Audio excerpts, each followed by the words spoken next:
Welcome back to the Fourth Way Podcast. Purity of heart is to will one thing. Chapter 12. What then must I do? The listener's role in a devotional address. My listener, this talk was brought forth upon the occasion of the office of confession. If after the opening references to this occasion no more has been said of it, yet it has never been forgotten in the talk. For what has been given is most intimately connected with what is appropriate to an address of invitation to such an occasion. From its single point of departure, to will one thing, the talk has moved out in different directions, ever returning, however, to this point of departure. It has at the same time scanned the earth, making note of human differences. From time to time it has depicted the individual error and the state of soul of one who has lost his way.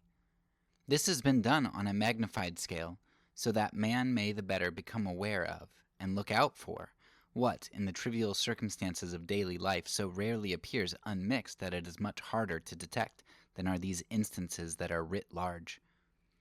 As it has proceeded, the talk, holding tenaciously to the demand, to will one thing, has taught how to recognize many errors, disappointments, deceptions, and self-deceptions. It has striven to track down double-mindedness into its hidden ways, and to ferret out its secret. By striving at every possible point to make itself intelligible, the talk has sought to bring these things within the reach of each listener. But the intelligibility of the talk, and the listener's understanding of it, are still not the talk's true aim. This by no means gives the meditation its proper emphasis. For in order to achieve its proper emphasis, the talk must unequivocally demand something of the listener. It must demand not merely what has previously been requested, that the reader should share in the work with the speaker. Now the talk must unconditionally demand the reader's own decisive activity, and all depends on this. So, my listener, turn your attention now to the occasion, while consciousness of sin sharpens the need until it becomes the one thing necessary, while the earnestness of this holy place strengthens the will in holy determination, while the all-knowing one's presence makes self-deception impossible. Consider your own life. The talk which is without authority will not have the presumption to pass judgment upon you. By vigorously pondering the occasion, you will stand before a higher judge, where no man dares judge another, since he himself is one of the accused. The talk does not address itself to you, as if to a particular designated person, for it does not know who you are. But if you weigh the occasion vigorously, then it will be to you, whoever you may be, it will be as if it spoke precisely to you. This is not due to any merit in the talk. It is the product of your own activity, that for your own sake the talk is helpful to you. And it will be because of your own activity that you will be the one to whom the intimate thou is spoken. This is your own activity. It really is. Alas, above all, let us not be drawn away from the decision by any attention to the speaker and the artistry of the talk. If this happens, then busyness and double-mindedness are again to blame, that the emphasis in the composition is wrongly placed. In this case, the devotional speaker is admired for his art, his eloquence, while that decision of which each man is capable, and that which it may be well to note, is the highest thing of all, is completely ignored. In a devotional sense, to be eloquent is a mere frill in the same way that to be beautiful is a happy privilege, but is still a non-essential frill. In a devotional sense, earnestness, to listen in order to act, this is the highest thing of all, and God be praised, every man is capable of it if he so wills. Yet busyness places its most weighty emphasis upon the frills, the capacity to please, and looks upon earnestness as nothing at all. In a contemptuous and frivolous fashion, busyness thinks that to be eloquent is the highest thing of all, and that the task of the listener is to pass judgment on whether the speaker has this gift. In order that no irregularity may be admitted, or no double-mindedness left unmentioned, let me then at this point, where the demand is being made for a person's own activity, briefly illustrate the relation between the speaker and the listener in a devotional address. Let me, in order once again to take up arms against double-mindedness, make this illustration by borrowing a picture from worldly art. And do not let the two senses in which this may be taken disturb you, or give you grounds for accusing the address of impropriety. For if you have dared to attend an exhibition of worldly art, then by doing this you yourself must have come to understand what is meant by spiritual. Therefore, you must have considered the spiritual with the worldly art, even though it was the means of your first distinct recognition of the difference between the two. If you did not, discord and double-mindedness are in your own heart, so that you live for periods of time on the worldly plane with only an occasional thought of the spiritual. It is so on the stage, as you know well enough, that someone sits and prompts by whispers. He is the inconspicuous one. He is, and wishes to be, overlooked.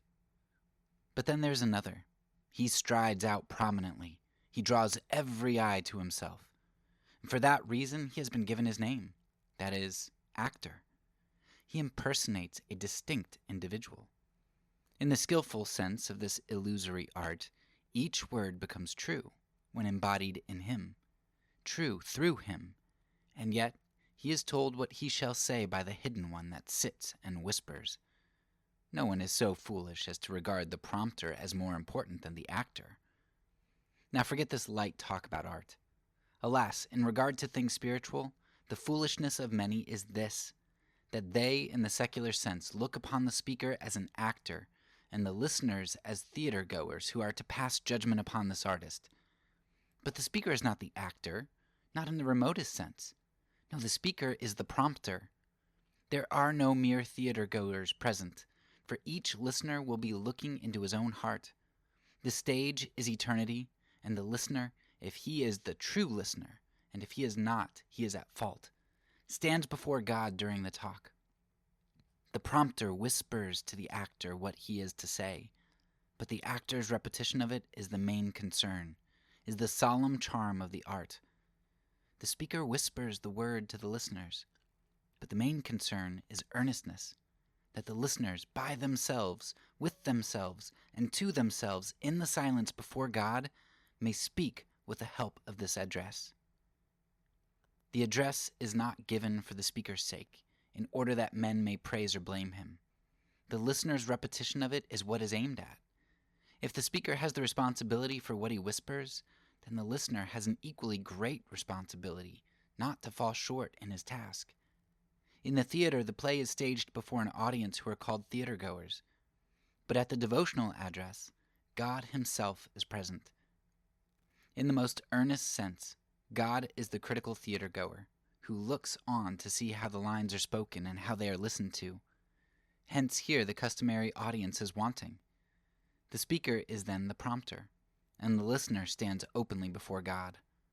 The listener, if I may say so, is the actor, who in all truth acts before God. Oh, let us never forget this. Let us not reduce the spiritual to the worldly. Even though we may earnestly think of the spiritual and the worldly together, let us forever distinguish between them.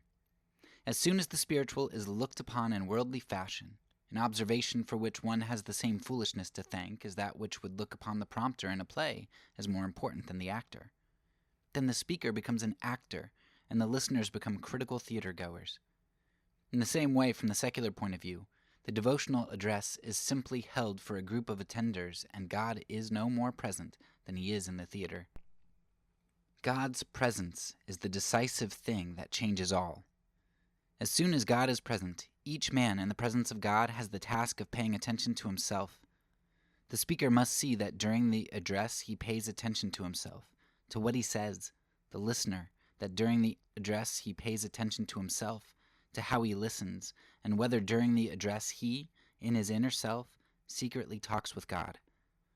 If this were not done, then the listeners would be presuming to share God's task with him. God and the listeners together would watch the speaker and pass judgment upon him. So it is with the true relationship of speaker and listener in a devotional address. Or to put it in another way, it is as if a subordinate functionary of the church, who is without authority, should read aloud the prescribed prayer. Properly speaking, it is not the church functionary who prays. The one who prays is the listener who sits in the church and opens himself to God while he listens to the reading of the prayer. Yet the listener does not speak. His voice is not heard, nor does he pray softly to himself, but silently and with his heart he is praying in the presence of God by means of the audible voice of the one who reads out the prayer and whispers to him what he shall say. Yet this is not earnestness, that one man shall tell another or dictate to another what he shall say.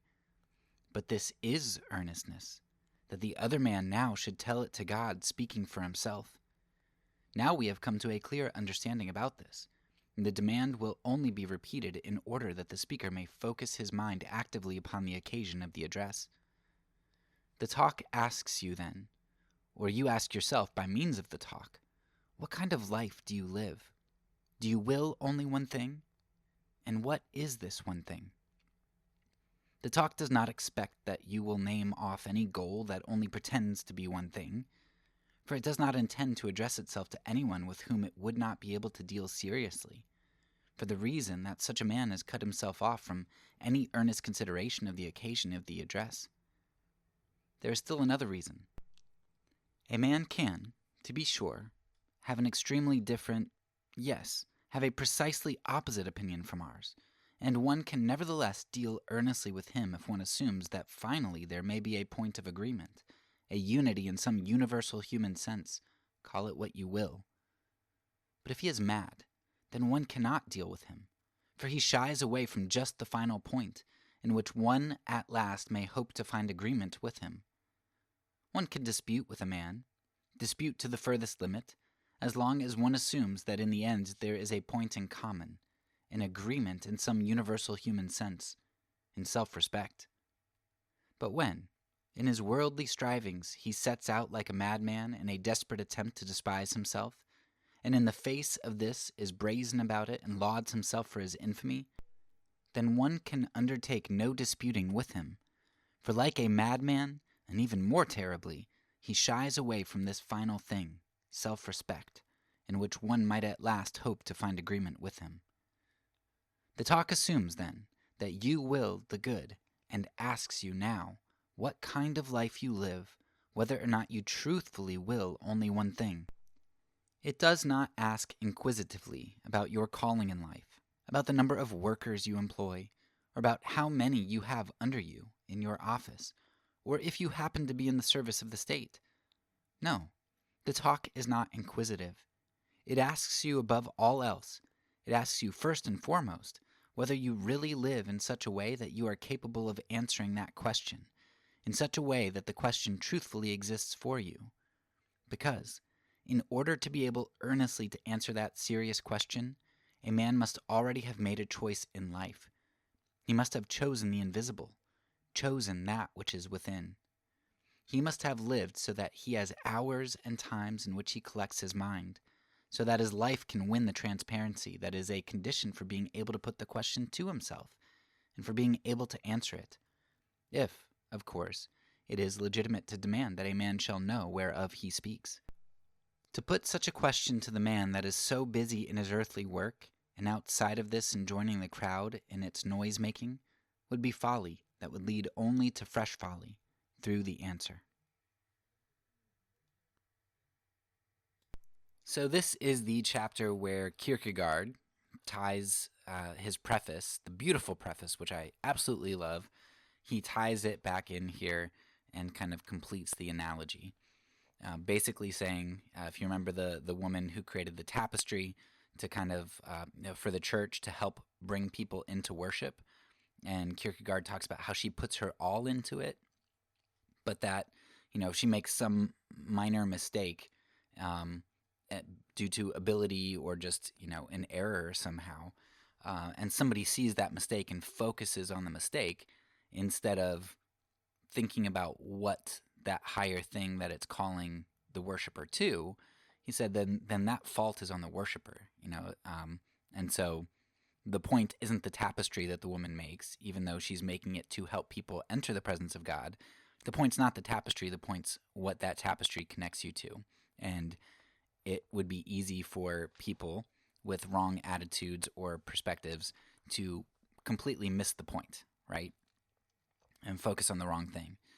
Uh, and so here he is doing what Kierkegaard is famous for. Kierkegaard's existentialism um, is is very famous. Like he is known for being focused on the individual, and he talks against the crowd a lot. Like he hates the idea of the crowd, and you totally get it because he's in Denmark, and you've got the institutionalized church, and you have people who are just absolutely falling into line with terrible things, and falling into this crowd mentality, and everybody's a cultural Christian there, and they're just doing I was born a Christian.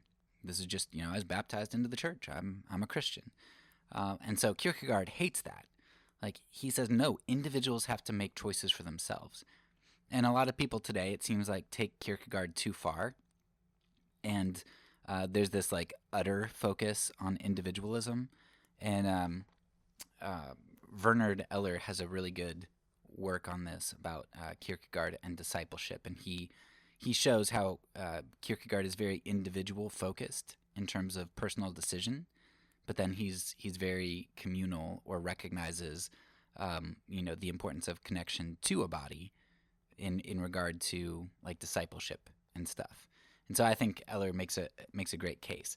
But what you need to understand is that Kierkegaard is fighting a very particular form of problem in his day, which is the crowd. And really, I mean, I think the crowd is probably not just a particular instantiation of a problem. I think it's a problem that recurs all the time. I mean, think about the Pharisees that killed Jesus, or Judas if he was a Sicarii, and he's part of that group, the Zealots or whatever. You've got lots of different crowds that say, no, you have to do things my way. Jesus, you have to be a zealot. Jesus, you can't undermine Israel, or Israel's relationship with Rome, or power, like whatever group you are, a Sadducee, a Pharisee, an Essene, a Sicarii, a Zealot. Like they all have their crowds and their own ideas of what you can't compromise on. And so Kierkegaard here, he's like, no, the individual has to divorce themselves from the crowd. Like you are on the stage, and he gives a beautiful example, which I think is just it's so good. It kind of plays on top of the tapestry lady example. But he said, hey, look, right here, a lot of you're looking at the tapestry, which for him is this work. Purity of heart is to will one thing. You're looking at this book, and you're judging me based on my eloquence. Are my analogies amazing? Are my word choices perfect? Did I slip up in my argument in any way? He's like, that's not the point. Like I've presented something to you about your role as an individual and the decision that you need to make before God, and that's on you. Like you're the actor. And Kierkegaard likens himself to the like prompter. So today we have teleprompters, but back in the day, they might have had people who were kind of sitting behind the stage or in the front row, and they'd be able to prompt the actors on what to say. Like, hey, this is your line. And then the actor would act, right? They would repeat that line. And Kierkegaard's like, nobody would say that the prompter is the person on display, is the person who we're focused on. Because if the prompter gave the line, like that's just information.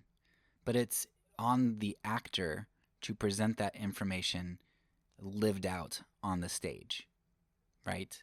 In an accurate way, conveying emotion and application and all that kind of stuff, right?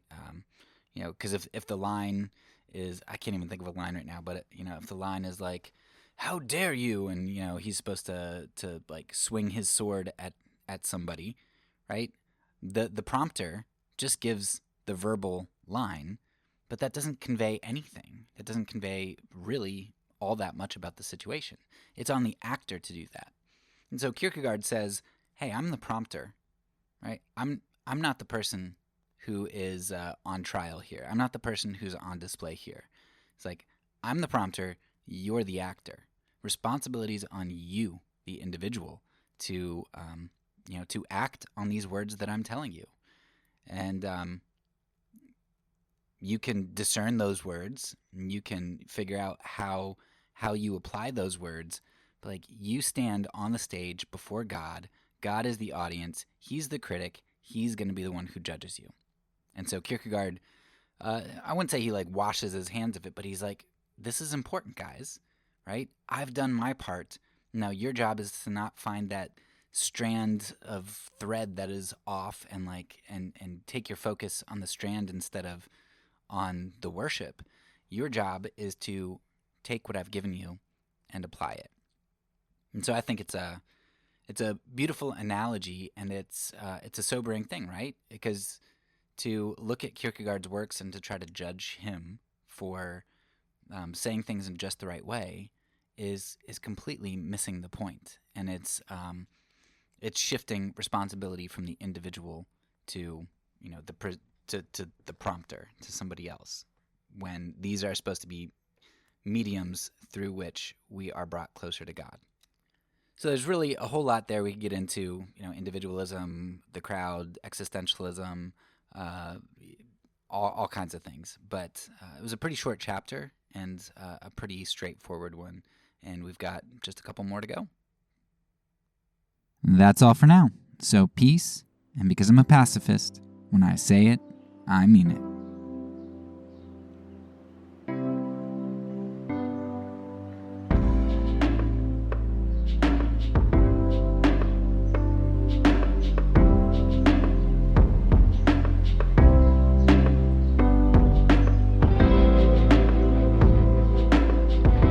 This podcast is a part of the Kingdom Outpost Network. Please check out the links below to find other great podcasts and content related to nonviolence and kingdom living.